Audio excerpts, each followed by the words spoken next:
I'm really excited about AI and development. I think that the fact that there is a need for development then makes AI even that more exciting for us to be applying. I'm very passionate about AI education in Africa, and I think that the AI agenda could there's a lot of, there's no talent, Africa talent. We are planning to democratize artificial intelligence for Africa, but starting in Nigeria, in Lagos. I think that we are at an early stage of determining how we want to use AI.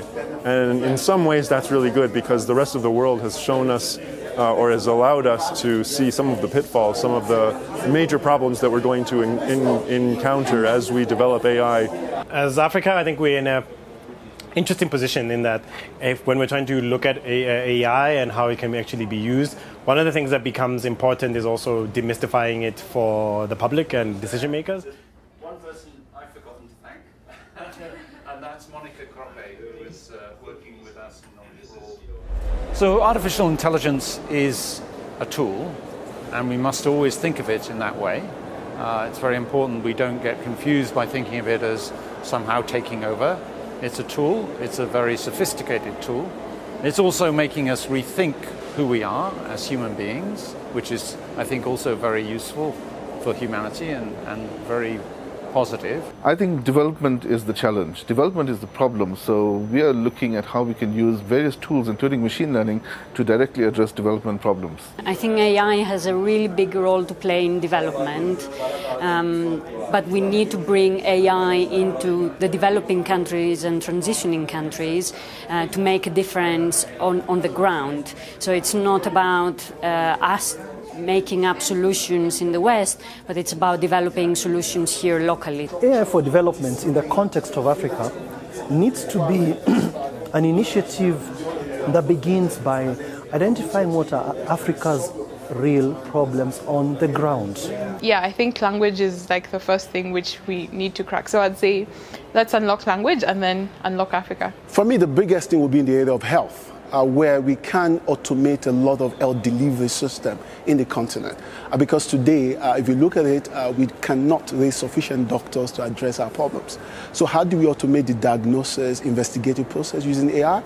How will robots be more available to guide the process, especially when it has to do with life, where error cannot be allowed? I would like to, which we try to work with, a portable system which consists on a powerful computer connected to a powerful portable sequencing machine that you can use in the field.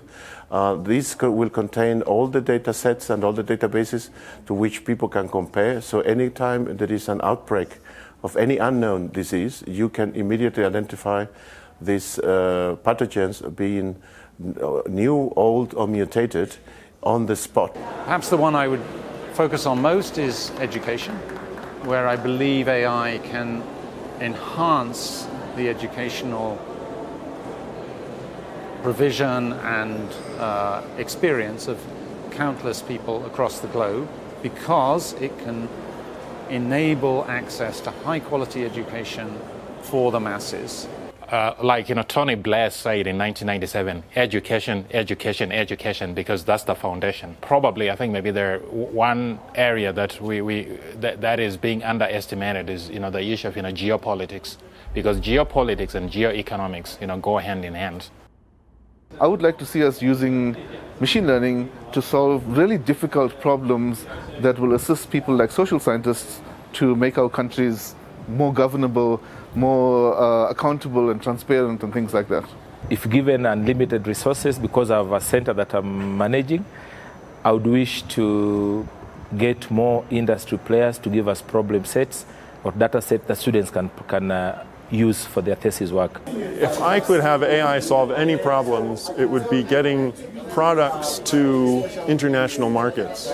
So a lot of agriculture in Africa is wasted because for a variety of reasons, and I know a lot of those are structural, and AI is obviously not going to solve all of them. But somehow, if we could use AI to help the distribution systems, the analysis of all of the data that is required or that is generated, that impacts how products are moved around. So artificial intelligence, for me, is a meaningful and symbolic combination of machine and man to solve local problems. In this regard, if you look at emerging markets where there are a lot of infrastructural gaps, AI has come as an enabler to provide platform that does not exist and actually enable the continent to address a lot of infrastructural shortages. But what I would really love to see is a pipeline from fundamental research in Africa to applied research, considering aspects of ethics and society, and finally with the pipeline running through all the way through to commercialization, so that we can be training academics, we can be educating society in general, we can be starting startups and improving the way that large corporates and governments work across the continent. I think it's rather interesting the way you put it, how AI is powering development and how development is using AI. I think it's both ways. But at the heart of the issue is people, and we have to be cognizant that there is a significant digital divide in this world, and there are a lot of people who are still not online. The AI has huge potentials and huge risks for development. AI creates new opportunities and new challenges. The key issue is that in many of the conditions, many of the requirements for inclusive AI deployment in the Global South are missing, and this can generate even greater inequalities in the future.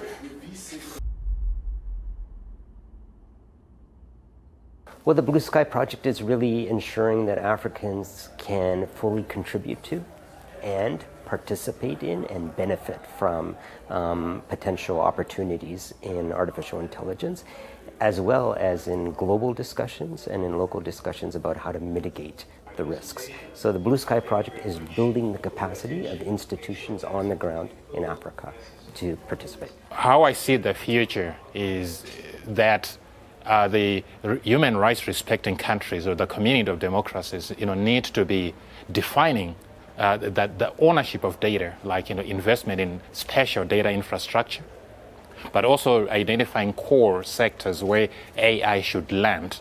My Blue Sky project in AI for Africa would be an activity that helps Africa deal with its health challenges. Something that helps us to both predict and manage medical conditions, especially epidemics. What I will start doing is scaling up many of the numerous pilots that have happened in Africa in the last years. There has been very successful pilots conducted at small scale because the support and the funding for those pilots was small. But technology has been developed and has been proved to be useful for many things. Because in Africa, if you want to go fast, you go alone. But if you want to go far, you go together. So thanks to AI for Development for this session, because it allows us to share best practices and learning on how we can scale up and accelerate our drive to apply AI for development.